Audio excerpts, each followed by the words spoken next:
ಸುಮಾರು 12:30 ಸಮಯ. ಈಗಷ್ಟೇ ಮನೆಯಿಂದ ಹೊರಗಡೆ ಬಂದೆ. ನಿದ್ದೆ ಇಲ್ಲ. ಇತ್ತೀಚಿನ ದಿನಗಳಲ್ಲಿ ನಿದ್ದೆ ಕಳ್ಕೊಂಡಿದ್ದೀನಿ ಅಂತ ಭಾವನೆ ನಂದು. ಬೇರೆ ಬೇರೆ ಕಾರಣಗಳಿಂದ. ಒಮ್ಮೊಮ್ಮೆ ಅನಿಸುತ್ತೆ ಬರುವಂಥ ಸಮಯನ ಯಾವ ರೀತಿ ಎದುರಿಸೋದು ಎನ್ನುವಂಥ ಪ್ರಶ್ನೆ ಬಂದರೆ, ಇನ್ನೊಮ್ಮೆ ಮನಸ್ಸಿಗೆ ಏನು ಅಂದ್ಕೊಂಡಿದ್ದೆ ಸಿಗಲಿಲ್ಲ ಅಥವಾ ಆಗಲಿಲ್ಲ ಎನ್ನುವಂಥ ಕೊರಗು ಅಥವಾ ನೋವು, ಅಥವಾ ನಾನೇನು ಮಾಡ್ತಿದ್ದೀನಿ ಸರಿನಾ ಅಥವಾ ಇನ್ನೂ ಬೆಟ್ರ್ ವೇಯಲ್ಲಿ ಮಾಡ್ಬೋದಿತ್ತಾ ಎನ್ನುವಂಥ ಪ್ರಶ್ನೆ. ನಾನಾ ಕಾರಣಗಳಿಂದ ನಿದ್ದೆಯನ್ನು ಕಳ್ಕೊಳ್ಳೋದು ಈ ಒಂದು ವಯಸ್ಸಲ್ಲಿ ಬಹಳ ಸಹಜವಾಗಿರುವಂಥ ವಿಚಾರ. ಅದು ನನ್ನ ಜೊತೆ ಕೂಡ ಅದೇ ಆಗ್ತಿದೆ. ಆದರೆ ಇವತ್ತಿನ ರಾತ್ರಿಯ ನಿದ್ದೆಯನ್ನು ಕಳ್ಕೊಳ್ಳೋದ್ರಲ್ಲಿ ಒಂದು ಬೇರೆ ಕಾರಣ ಇದೆ. ಮನಸ್ಸಿಗೆ ಒಂದು ಬೇರೆ ತಳಮಳ. ಆ ತಳಮಳ ಏನಂತ ನಾನು ನಿಮಗೆ ಹೇಳಬೇಕು ಅಂತ ಹೇಳಿದ್ರೆ, ಈ ವಿಡಿಯೋನ ನೋಡಿ. ತಟ್ಟಿ ಬಿದ್ದಾಗ ಮೇಲೆ ಎತ್ತಿ ಜೊತೆಯಲ್ಲಿ ನಿಲ್ಲೋರಿಲ್ಲ ಒಂಟಿನ ಆಸೆಗಳ ಆಕಾಶ ಪಾತಾಳ. ಮನೆಯಿಂದ ಹೊರಗಡೆ ಬಂದಿದ್ದ ತಕ್ಷಣ ಒಂದಿಷ್ಟು ಗೆಳೆಯರು ಸಿಕ್ಕಿದ್ರು. ಮಾತಾಡ್ತಾ ನಿಂತಿದ್ದೆ. ಸಿಕ್ಕಿದ್ದಾಗ ಅದರಲ್ಲಿ ಒಬ್ಬ ವ್ಯಕ್ತಿ, ನನ್ನ ಪರಿಚಿತ, ಭಾಳ ಒಳ್ಳೆ ಮನುಷ್ಯ. ಇವತ್ತು ಕುಡಿದಿದ್ದ. ನನ್ನನ್ನು ನೋಡಿ ಹಿಂಗೆ ಬಾಯಿಗೆ ಕೈ ಹಚ್ಕೊಂಡ. ಏನು ಲೆಕ್ಕಕ್ಕೆ ಮಾಡ್ದೆ. ನಾನು ಸುಮ್ಮನೆ ಸ್ಮೈಲ್ ಮಾಡಿದೆ. ನನಗೆ ಅರ್ಥ ಆಯಿತು ಆ ವ್ಯಕ್ತಿ ಇವತ್ತು ಕುಡಿದಿದ್ದಾನೆ ಅಂತ. ದೂರದಿಂದನೇ ನನ್ನ ಹತ್ತಿರ ಕರೆದೆ. ಬಂದ ತಕ್ಷಣ ಕೈ ಕಟ್ಕೊಂಡು ನನ್ನ ಮುಂದೆ ನಿಂತ. ಕೈ ಕಟ್ಕೊಂಡು ನಿಂತಾಗ ನಾನು ಅವನ್ನ ಸ್ಮೈಲ್ ಮಾಡಿ ನೋಡಿದ್ದಾಗ ಅವನು ಮೊದಲನೇ ಶಬ್ದ ಹೇಳಿದ್ದು ಗುರುಗಳೇ ಅಂತ ಹೇಳ್ದ. ಹೇಳಿದ ತಕ್ಷಣ ಮುಂದೆ ಹೇಳ್ತಾನೆ, ಗುರುಗಳೇ, ನನಗೆ ಒಬ್ಬ ಮಗ ಇದ್ದಾನೆ, ನಿಮ್ಗೆ ಗೊತ್ತಲ್ಲ. ಅವನಿಗೆ 2 ಕೈಯಿಂದ ತೋರಿಸಿದೆ. ಹಿಂಗೆ ದಾರಿ ತೋರಿಸ್ಬೇಕು ನೀವು. ಸೀದಾ ಒಂದೇ ಕಡೆ ಹೋಗೋ ಥರ ದಾರಿ ತೋರಿಸ್ಬೇಕು ನೀವು. ಸರಿ, ನಾನು ನಿನಗೆ ಈಗ ಸದ್ಯದಲ್ಲಿ ಮಾತಾಡಲ್ಲ, ನೀನು ಹೋಗು. ನಾನು ನಾಳೆ ಬೆಳಿಗ್ಗೆ ಸಿಗ್ತೀನಲ್ಲ, ಅವಾಗ ನನಗೆ ನೆನೆಸು, ನಾನು ಇದ್ರ ಬಗ್ಗೆ ಮಾತಾಡ್ತೀನಿ ನಿನಗೆ ಅಂತ ಹೇಳಿದೆ ನಾನು. ಸರಿ ಅಂತ ಆತ ಹೋದ ಮೇಲೆ ನನ್ನ ಮನಸ್ಸಿಗೆ ಒಂದು ಪ್ರಶ್ನೆ ಬಿಟ್ಟು ಹೋದ. ನನ್ನ ಮನಸ್ಸಲ್ಲಿ ಒಂದು ಪ್ರಶ್ನೆ ಉದ್ಭವ ಆಯಿತು. ಅದೇನಂತ ಹೇಳಿದ್ರೆ, ಆ ವ್ಯಕ್ತಿ ಕುಡಿದಿದ್ದ, ನನ್ನ ಪ್ರತಿದಿನ ಅಣ್ಣ ಅಂತ ಕರೀತಿದ್ದ. ಆದರೆ ಇವತ್ತು ನನಗೆ ಅವನು ಸಿಕ್ಕಿದ್ದಾಗ ಅಂತಾನೆ ಗುರುಗಳೇ ಅಂತ ಹೇಳ್ದ. ಅಂದರೆ ಅವನ ಸಬ್ಕಾನ್ಷಿಯಸ್ ಅಥವಾ ಒಂದು ಅನ್ಕಂಟ್ರೋಲ್ಡ್ ಮೈಂಡಲ್ಲಿ ನನ್ನ ಒಂದು ಐಡೆಂಟಿಟಿ ಇದೆ ಅವನಿಗೆ. ಅಂದರೆ ಗುರುವಿನ ಒಂದು ಐಡೆಂಟಿಟಿ ಇದೆ. ಹಾಗಿದ್ದಲ್ಲಿ ಅವನಿಗೆ ಆ ಒಂದು ಏನಂತಾರೆ ವಿಷಯ ಅವನಿಗೆ ನನಗೆ ಗುರುಗಳು ಅಂತ ಹೇಳೋ ಥರ ಮಾಡ್ತು.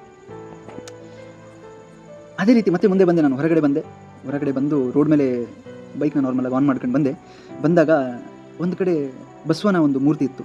ಸ್ವಲ್ಪ ಮುಂದೆ ಬಂದೆ, ಮತ್ತೆ ಅಕ್ಕ ಮಹಾದೇವಿಯ ಒಂದು ಮೂರ್ತಿ ಇತ್ತು. ಆ ಮೂರ್ತಿಗಳನ್ನು ನೋಡಿದ ತಕ್ಷಣ ನನಗೆ ಒಂದು ಬೇರೆನೇ ಅಬ್ಸರ್ವೇಷನ್ ಇವತ್ತು ರಾತ್ರಿ. ಯಾಕಂತ ಹೇಳಿದರೆ, ಇವತ್ತುವರೆಗೆ ಆ ಮೂರ್ತಿಗಳು ಅಲ್ಲೇ ಇದ್ವು. ಪ್ರತಿದಿನ ನೋಡ್ತಿದ್ದೆ, ಹೋಗ್ತಿದ್ದೆ. ಆದರೆ ಇವತ್ತು ಏನು ಮನಸ್ಸಲ್ಲಿ ತಳಮಳ ಇತ್ತಲ್ಲ ಮನಸ್ಸು. ಇವತ್ತು ನನಗೆ ನಾನು ಅದ್ರ ಬಗ್ಗೆ ಸ್ವಲ್ಪ ಗಮನ ಹರಿಸಿದೆ. ಇವರು ಯಾರು? ಈ ಮೂರ್ತಿಗಳು ಇಲ್ಲಿ ಯಾಕೆ ಬಂದು?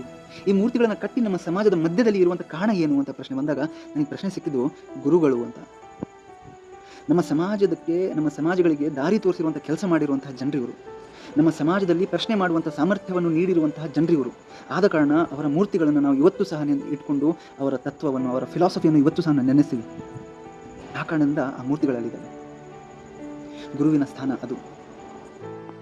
ಆದರೆ ಇವತ್ತೊಮ್ಮೆ ನಿಮ್ಮ ಸುತ್ತಮುತ್ತ ತಿರುಗಿ ನೋಡಿ, ಗುರುವಿನ ಸ್ಥಾನ ಹೇಗಿದೆ ಅಂತ.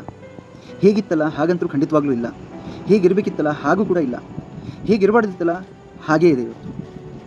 ಒಂದು ದುಃಖಿನ ಸಂಗಾತಿ ಇದು. ಹಾಗಾದರೆ ಈ ಒಂದು ಸ್ಥಾನಕ್ಕೆ ತಳ್ಳಿರುವಂಥ ಜನರು ಯಾರು? ಯಾವ ಸಮಾಜ ಗುರುವಿನ ಸ್ಥಾನವನ್ನು ಇಷ್ಟು ಕೀಳುಮಟ್ಟಕ್ಕೆ ತಗೊಂಡು ಬಂದಿದೆ ಅನ್ನುವಂಥ ಪ್ರಶ್ನೆ ನಮ್ಮೆಲ್ಲರಲ್ಲೂ ಸಹ ಮೂಡುವಂಥ ಸಮಯ ಇವತ್ತು ಬಂದಿದೆ.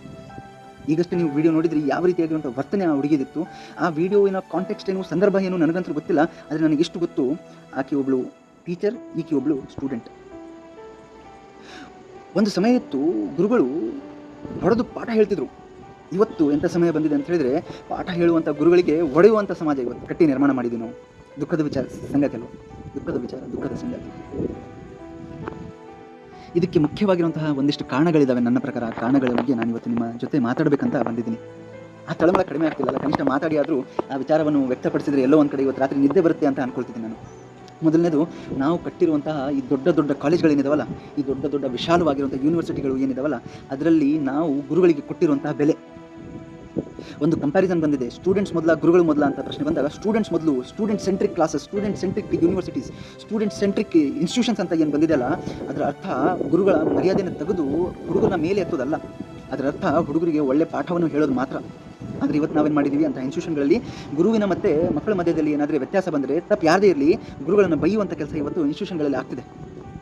ಒಬ್ಬ ವ್ಯಕ್ತಿ ಈ ಒಂದು ಪ್ರೊಫೆಷನಿಗೆ ಬಂದಾಗ ಏನೇನೋ ಆಸೆ, ಏನೇನೋ ಆಕಾಂಕ್ಷೆ, ಏನೇನೋ ಕನಸುಗಳನ್ನು ಕಟ್ಕೊಂಡು ಬಂದಿರ್ತಾರೆ ವ್ಯಕ್ತಿ. ಒಂದು 2-3 ವರ್ಷಗಳಲ್ಲಿ ಆ ಎಲ್ಲ ಕನಸುಗಳು, ಆಸೆಗಳು, ಆಕಾಂಕ್ಷೆಗಳು ಹಾಳಾಗೋಗಬೇಕು ಅಂತಹ ಒಂದು ಸಮಾಜ ಇವತ್ತು ನಿರ್ಮಾಣ ಆಗಿದೆ ನಮ್ಮ ಮಧ್ಯದಲ್ಲಿ. ಇವತ್ತು ಆ ಸಮಾಜದಲ್ಲಿ ನಾವು ಗುರುಗಳಿಗೆ ಬದುಕುವಂತಹ ಒಂದು ಅನಿವಾರ್ಯತೆಯನ್ನು ತೊಗೊಂಡು ಬಂದಿದ್ದೀವಿ. ಯಾಕಂತ ಹೇಳಿದರೆ ಅವ್ರು ಅನ್ಸ್ಕೇಳಲ್ಲ. ಪಾಠ ಮಾಡೋದು ಬಿಟ್ಟರೆ ಅವ್ರಿಗೇನು ಬರಲ್ಲ. ಬಿಸ್ನೆಸ್ ಮಾಡಬೇಕಾ, ಬಂಡವಾಳ ಹಾಕಬೇಕು. ಬಿಸ್ನೆಸ್ ಮಾಡೋಕೆ ಆಗ್ತಿಲ್ಲ ಅಂತಲೇ ಅವ್ರ ಪಾಪ ಇಲ್ಲಿ ಬಂದಿರ್ತಾರೆ, ಏನೋ ಜೀವನ ಕಟ್ಕೊಂಡು ಬೇರೆಯವ್ರ ಜೀವನ ಸಹ ನಾವು ಕಟ್ಟೋಣ ಅಂತ. ಆದರೆ ಇಲ್ಲಿ ನಮಗೆ ಸಿಗುವಂಥದ್ದು ಮರ್ಯಾದೆ ಇದು. ಈಗ ನಾನು ಇದು ಒಂದು ವಿಡಿಯೋವನ್ನು ಆಧರಿಸಿ ಹೇಳ್ತಾ ಇಲ್ಲ, ನೆನಪಿರಲಿ, ನಾನು ನನ್ನ ಪರ್ಸ್ನಲ್ ಎಕ್ಸ್ಪೀರಿಯನ್ಸಿಂದ ಹೇಳ್ತಾ ಇದ್ದೀನಿ. ಎಲ್ಲೋ ಒಂದು ಕಡೆ ಆಗಿರುವಂಥ ಒಂದು ಘಟನೆ ಅಲ್ಲ ಇದು, ಸಾಕಷ್ಟು ಕಡೆ ಇವತ್ತು ಸಹ ಈಗ ರಾತ್ರಿ ಇರಬಹುದು, ನಾಳೆ ಬೆಳಿಗ್ಗೆ ಎದ್ದಿದ ತಕ್ಷಣ ಮತ್ತೆ ಇದೇ ರೀತಿಯಾಗಿರುವಂಥ ಘಟನೆಗಳು ಮತ್ತೆ ಪುನಃ ಸಿಂಧನೂರಲ್ಲಿ, ರಾಯಚೂರು ಜಿಲ್ಲೆಯಲ್ಲಿ, ಇಡೀ ಕರ್ನಾಟಕದಲ್ಲಿ, ಇಡೀ ದೇಶದಲ್ಲಿ ಆಗ್ತಿರುವಂತಹ ಸಂದರ್ಭ ನಮ್ಮ ಕಣ್ಣ ಮುಂದೆ ಬರ್ತವೆ. ಒಮ್ಮೆ ನಾನು ಪಾಠ ಮಾಡ್ತಿದ್ದೆ, ಒಂದು ಎಕ್ಸ್ಪೀರಿಯನ್ಸ್ ಹೇಳ್ತೀನಿ. ಪಾಠ ಮಾಡ್ತಿರ್ಬೇಕಾದ್ರೆ ಹುಡುಗರೆಲ್ಲ ಒಂಥರ ಭಾಳ ರೌಡಿ ಟೈಪ್ ಇದ್ದರು ಕಾಲೇಜಲ್ಲಿ. ಅಲ್ಲಿ ಇದ್ದಂಥ ಹುಡುಗರು ಲಗಾಮ್ ಇರಲಿಲ್ಲ ಅವರಿಗೆ. ಪಾಠ ಮಾಡ್ತಿರ್ಬೇಕಾದ್ರೆ ಬಹಳಷ್ಟು ಸೌಂಡ್ ಮಾಡ್ತಿದ್ರು ಹೊರಗಡೆ. ನಾನೇನು ಮಾಡಿದೆ, ಡೋರ್ನ ಹಾಕಿ ಲ್ಯಾಚ್ ಮಾಡಿದೆ. ನಾನು ಅಷ್ಟೇ ಅಲ್ಲ, ಡೋರ್ ಹಾಕಿದಷ್ಟೇ ಅಲ್ಲ, ಲ್ಯಾಚ್ ಮಾಡಿದೆ. ಲ್ಯಾಚ್ ಮಾಡಿದ ತಕ್ಷಣ ಒಂದು 2 ರಿಂದ 3 ನಿಮಿಷ ಆಗಿತ್ತು, ಯಾರೋ ಒಬ್ಬ ಬಂದು ಡೋರ್ನ ಜೋರಾಗಿ ಒದ್ದು ಓಡಿ ಹೋಗ್ತಾನೆ. ಒಳಗಡೆ ನಾನಿದ್ದೀನಿ, ನನ್ನ ಮಕ್ಕಳಿದ್ದಾರೆ, ನಾನು ಪಾಠ ಮಾಡ್ತಿದ್ದೀನಿ, ಮಕ್ಕಳು ಪಾಠ ಕೇಳ್ತಾರೆ ಅನ್ನುವಂತಹ ಕಾನ್ಷಿಯಸ್ನೆಸ್ ಇಲ್ಲ ಅವನಿಗೆ. ಇಂತಹ ಒಂದು ಸ್ಟೂಡೆಂಟ್ಗಳನ್ನು ನಾವು ಇವತ್ತು ಉದ್ಭವ ಮಾಡ್ತಿದ್ದೀವಿ. ಇದಕ್ಕೆ ಒಂದು ಕಾರಣ ಇನ್ಸ್ಟಿಟ್ಯೂಷನ್ಗಳು ಕೊಟ್ಟಿರುವಂತಹ ಅವರಿಗೆ ಬೇಲಗಾಮ್ ಆಗಿರುವಂಥ ಒಂದು ಫ್ರೀಡಮ್. ಇದು ತಪ್ಪು ಮಾಡ್ತಿದ್ರೆ ನೀವು ಇನ್ಸ್ಟಿಟ್ಯೂಷನ್ಸ್ ಯಾರೇ ಆಗಿರ್ಬೋದು, ಬೇಲಗಾಮ್ ಆಗಿರುವಂಥ ಇನ್ಸ್ಟಿಟ್ಯೂಷನ್ಗಳು ಏನಾದರೂ ಇದ್ದಾರೆ ಅಂತ ಹೇಳಿದ್ರೆ ಇದು ಡೈರೆಕ್ಟ್ ಟೀಕೆ ನಿಮಗೆ ನೆನಪಿರಲಿ. ಎರಡನೇದು ನಾನು ಹೇಳ್ತಿರುವಂಥ ಒಂದು ಮುಖ್ಯ ವಿಚಾರ, ಮಕ್ಕಳನ್ನ ಲೆಕ್ಚರರ್ಸ್ ಪಾಲಿಟಿಕ್ಸಲ್ಲಿ ಅಂತ ಬರ್ತೀವಲ್ಲ, ಅದು ಕೂಡ ಬೇಲಗಾಮ್ ಮಾಡ್ತಿದೆ ಮಕ್ಕಳನ್ನ, ನೆನಪಿಟ್ಕೊಳ್ಳಿ. ಈಗ ಆ ಸ್ಟೂಡೆಂಟ್ ಅವಳನ್ನ ಹೊಡೆದು, ಹೌದು, ಆ ಹೆಣ್ಮಗಳನ್ನ ಹೊಡೆದು, ಆ ಒಂದು ಶಿಕ್ಷಕಿನ ಹೊಡೆದು, ಈಗ ವ್ಯಕ್ತಪಡಿಸಿರ್ತಾರೆ ಜನ, ಸುಟ್ಟು ಏನು ಹಂಗೆ ಮಾಡ್ತೀವಿ, ಹಿಂಗೆ ಅಂತ ವ್ಯಕ್ತಪಡಿಸಿರ್ತಾರೆ. ಆದರೆ ನನ್ನ ಪ್ರಕಾರ ಅದೇ ಒಂದು ಇನ್ಸ್ಟಿಟ್ಯೂಟಲ್ಲಿ ಎಷ್ಟೋ ಜನರು ಖುಷಿ ಕೂಡ ಪಟ್ಟಿರ್ತಾರೆ, ನೋಡು ಚೆನ್ನಾಗಾಯಿತು ಎನ್ನೋ ಲೆಕ್ಕಕ್ಕೆ. ಅಂದರೆ ಮಕ್ಕಳನ್ನ ನಾವು ನಮ್ಮ ಮಧ್ಯದಲ್ಲಿ ಇರುವಂಥ ಪಾಲಿಟಿಕ್ಸಲ್ಲಿ ಯಾವಾಗ ಎಳಿತೀವಲ್ಲ, ಆವಾಗ ಆ ಗುರುವಿನ ಅಥವಾ ಒಂದು ಶಿಕ್ಷಕ ವೃಂದದ ಮರ್ಯಾದೆಯನ್ನು ನಾವಾಗಿ ತೆಗೆದು ಹಾಕ್ತಿದ್ದೀವಿ, ನೆನಪಿರಲಿ. ಮಕ್ಕಳನ್ನ ಕೆಲಸ ಏನು ಕಲಿಯೋದು, ಗುರುಗಳ ಕೆಲಸ ಏನು ಪಾಠ ಹೇಳೋದು. ಇದನ್ನು ನಾವು ಮರೆತು ನಾವು ನಮ್ಮ ಜಾತಿ, ನಮ್ಮ ಧರ್ಮ, ನಮ್ಮ ಭಾಷೆ ಅಥವಾ ಬೇರೆ ಬೇರೆ ಪಾಲಿಟಿಕ್ಸ್, ಇಂಟರ್ನಲ್ ಪಾಲಿಟಿಕ್ಸಲ್ಲಿ ಮಕ್ಕಳನ್ನ ಇನ್ವಾಲ್ವ್ ಮಾಡಿ ನಾವು ಹೀರೋಯಿಸಮ್ ತೋರಿಸುವಂಥ ಪ್ರಯತ್ನಗಳು ಯಾವಾಗ ಮಾಡ್ತೀವಲ್ಲ, ಇಂತಹ ಮಕ್ಕಳು ಹುಟ್ಟಿ ಬರ್ತವೆ, ನೆನಪಿಟ್ಕೊಳ್ಳಿ. ಮೂರನೇ ವಿಷಯ ಏನಂತ ಹೇಳಿದ್ರೆ, ಬಹಳ ದುಃಖದ ವಿಷಯ. ಅದೇನಂತ ಹೇಳಿದ್ರೆ, ಈ ಗುರುಗಳಿಗೆ ಸಿಗ್ತಿರುವಂತಹ ಸ್ಯಾಲರಿ, ಈ ಗುರುಗಳಿಗೆ ಕೊಡ್ತಿರುವಂತಹ ಸಂಬಳ, ಸರ್ವಿಸ್ ಚಾರ್ಜಸ್ ಏನಂತೀವಲ್ಲ, ಅದು ಯಾವಾಗ ಒಬ್ಬ ವ್ಯಕ್ತಿಯ ಬೆಲೆ ಜಾಸ್ತಿ ಆಗೋದು ಗೊತ್ತಾ, ಯಾವಾಗ ಅವನ ಇನ್ಕಮ್ ಚೆನ್ನಾಗಿರ್ತಲ್ಲ ಆವಾಗ. ಈ ಮಕ್ಕಳಿನ ತಲೆಯಲ್ಲಿ ಏನಿದೆ ಗೊತ್ತಾ, ಇವನೇನಲ್ಲೇ ಒಂದು 15,000 20,000 ದುಡಿತಾನೆ, ನಮ್ಮ ಅಪ್ಪನ ಆಸ್ತಿ ಇಷ್ಟ ಐತಿ, ನಾವು ಹಂಗೆ ಹಿಂಗೆ ಅಂತ ಒಂದು ರುಬಾಬ್ನಾಗ ಬಂದಿರ್ತಾನೆ. ಅಂತ ಒಂದು ಸಂದರ್ಭದಲ್ಲಿ ಇವನು ಪಾಪ ಬಡ ಕುಟುಂಬದಿಂದ ಬಂದು ಪಾಠ ಹೇಳಬೇಕಂತ ನಿಂತಿರ್ತಾನೆ. ಅಂತ ಒಂದು ಸಂದರ್ಭದಲ್ಲಿ ಇವನಿಗೆ ಸಿಗ್ತಿರುವಂಥ ಸ್ಯಾಲ್ರಿ ಮತ್ತು ಇವನು ಬದುಕ್ತಿರುವಂಥ ಲೈಫ್ ಸ್ಟೈಲ್, ಇವನು ಹಾಕೊಳ್ಳುವಂಥ ಬಟ್ಟೆಗಳನ್ನು ನೋಡಿ ಹುಡುಗರು ಇವನ್ನ ಉಡಾಫೆಲಿ ತಗೊಳ್ಳುವಂಥ ಸಂದರ್ಭಗಳು ಸಹ ಇದ್ದಾವೆ. ಇದು ಎಲ್ಲ ಕಡೆ ಆಗುತ್ತೆ ಅಂತ ಹೇಳಲ್ಲ ನಾನು, ಮೂರನೇ ಪಾಯಿಂಟ್, ಆದರೆ ಆಗುತ್ತೆ. ಹಾಗಿದ್ರೆ ಏನು ಮಾಡಬೇಕು ಅಂತ ಹೇಳಿದ್ರೆ, ಕನಿಷ್ಠ ಗುರುಗಳು ತಮ್ಮ ಜೀವನವನ್ನು ಸೆಲ್ಫ್ ರೆಸ್ಪೆಕ್ಟಿನ ಜೊತೆ ಬದುಕುವಷ್ಟು ಸ್ಯಾಲ್ರಿಗಳನ್ನಾದರೂ ಕೊಡಿ. ಕನಿಷ್ಠ ಸ್ಯಾಲ್ರಿ ಎಷ್ಟಿರಬೇಕಂತ ಹೇಳಿದ್ರೆ, ಹಾಕೊಳ್ಳೋಕೆ ಒಳ್ಳೆ ಬಟ್ಟೆ ಇರಬೇಕು, ತಿನ್ನೋಕೆ ಒಳ್ಳೆ ಊಟ ತಗೊಳ್ಳುವಂಥ ಸಾಮರ್ಥ್ಯ ಅವರಲ್ಲಿ ಬರಬೇಕು. ಹೌದು, ಇನ್ಸ್ಟಿಟ್ಯೂಷನ್ಗಳು ಬೆಳೀತವೆ. ನಾನು ಒಂದು ಸಣ್ಣ ಇನ್ಸ್ಟಿಟ್ಯೂಷನ್ ರನ್ ಮಾಡಿದೆ. ಇನ್ಸ್ಟಿಟ್ಯೂಷನ್ ರನ್ ಮಾಡೋದು ಬಹಳ ಕಷ್ಟ, ಒಪ್ತೀನಿ. ಆದರೆ ಹಂಗಂತೇಳಿ ಒಂದು ಸಮಯ ಆದ ನಂತರ ಯಾವಾಗ ಇನ್ಸ್ಟಿಟ್ಯೂಷನ್ ಬೆಳೆದು ನಿಂದಿರ್ತಲ್ಲ, ಅವಾಗಾದರೂ ಕನಿಷ್ಠ ನೀವು ಗುರುಗಳ ಜೊತೆ ನಿಂತ್ಕೊಳ್ಳಿ. ಇನ್ಸ್ಟಿಟ್ಯೂಷನ್ ರನ್ ಮಾಡೋರೆ ಯಾವಾಗ ಅವರಿಗೆ ನಮ್ಮ ಸಮಾಜಗಳಲ್ಲಿ, ನಮ್ಮ ಮಕ್ಕಳಲ್ಲಿ ಗುರುಗಳ ಒಂದು ಮರ್ಯಾದೆ ಬರಲ್ಲ, ಅವಾಗವರಿಗೆ ನಾವು ಒಂದು ಸುಸಜ್ಜಿತವಾಗಿರುವಂಥ ಸಮಾಜವನ್ನು ಕಟ್ಟುವುದು ಒಂದು ಕನಸಾಗಿ ಮಾತ್ರ ಉಳಿಯುತ್ತೆ, ನೆನಪಿರಲಿ. ಅದೇ ರೀತಿ ಈ ವಿಡಿಯೋವನ್ನು ನೋಡುತ್ತಿರುವಂಥ ಎಲ್ಲ ಜನರಿಗೆ ನಾನು ಒಂದು ಬಹಳ ಮುಖ್ಯವಾಗಿರುವಂಥ ನನ್ನ ಅಭಿಪ್ರಾಯವನ್ನು ತಿಳಿಸ್ತೇನೆ. ಅದು ನನಗೆ ಮುಖ್ಯ, ಅದು ನಿಮಗೆ ಅಮುಖ್ಯವಾಗಿರಬಹುದು, ಆದರೆ ನನಗೆ ಬಹಳ ಅದರ ಒಂದು ಮುಖ್ಯತೆ ಇದೆ. ಅದೇನಂತ ಹೇಳಿದ್ರೆ, ನಾವು ಹೇಳ್ತೀವಿ ನಮಗೆ IASಗಳು ಬೇಕು, ನಮಗೆ ಡಾಕ್ಟರ್ಗಳು ಬೇಕು, ನಮಗೆ ಇಂಜಿನಿಯರ್ಗಳು ಬೇಕು, ನಮಗೆ ಬಿಸ್ನೆಸ್ ಮೆನ್ ಬೇಕು ಅಂತ ಹೇಳ್ತೀವಿ. ಆದರೆ ನಾನು ಹೇಳ್ತೀನಿ, ಯಾವುದೇ ಒಂದು ಸಮಾಜದ ನಿರ್ಮಾಣದಲ್ಲಿ ಅತಿ ಮುಖ್ಯವಾಗಿರುವಂತಹ ಕೆಲಸ ಮಾಡುವಂಥ ಯಾವುದಾದ್ರೂ ಒಂದು ವಿಭಾಗ ಇದ್ದರೆ ಅದು ಶಿಕ್ಷಕರ ಒಂದು ವಿಭಾಗ. ಈ ಶಿಕ್ಷಕರ ವಿಭಾಗಕ್ಕೆ ಎಷ್ಟು ಬೆಲೆ ನಾವು ಕೊಡ್ತೀವಿ, ಎಷ್ಟು ನಾವು ಒಳ್ಳೆ ರೀತಿಯಲ್ಲಿ, ಎಷ್ಟು ಪ್ರೀತಿಯಿಂದ ನೋಡ್ತೀವಿ, ಅಷ್ಟೇ ಒಳ್ಳೆ ರೀತಿಯಲ್ಲಿ ನಮ್ಮ ಸಮಾಜಗಳು ಬೆಳೆದು ನಿಂತಿರ್ತವೆ. ನೆನ್ಪಿಟ್ಕೊಳ್ಳಿ, ಯಾವುದೇ ಒಂದು ಸಮಾಜ ಒಂದು ಮುರಿದು ಬೀಳ್ತಿದೆ ಅಂತ ಹೇಳಿದ್ರೆ ಅದಕ್ಕೆ ವಾಪಸ್ ಎದ್ದು ನಿಂದಿರುವಂಥ ಸಾಮರ್ಥ್ಯವನ್ನು ತುಂಬುವುದು ಈ ಶಿಕ್ಷಕರಿಂದ ಮಾತ್ರ ಸಾಧ್ಯ.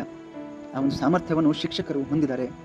ನಮ್ಮ ಸಮಾಜ, ನಮ್ಮ ಶಿಕ್ಷಕರು ನಿಮ್ಮ ಮಕ್ಕಳು ಅಂತ ಅಂದ್ಕೊಂಡಿದ್ರಿ, ಆದರೆ ನಾವಂತೀವಿ ಆ ಮಕ್ಕಳು ಸಹ ನಮ್ಮವರು. ಆ ಮಕ್ಕಳನ್ನು ರೆಗ್ಯುಲೇಟ್ ಮಾಡೋದ್ರಲ್ಲಿ ನಮ್ಮ ಸಹಾಯ ಮಾಡಿ ಪೇರೆಂಟ್ಸ್. ಇದು 4ನೇದು ಆ್ಯಂಡ್ ಲಾಸ್ಟ್ ಅಪೀಲ್ ನಂದು ಈ ವಿಡಿಯೋದಲ್ಲಿ.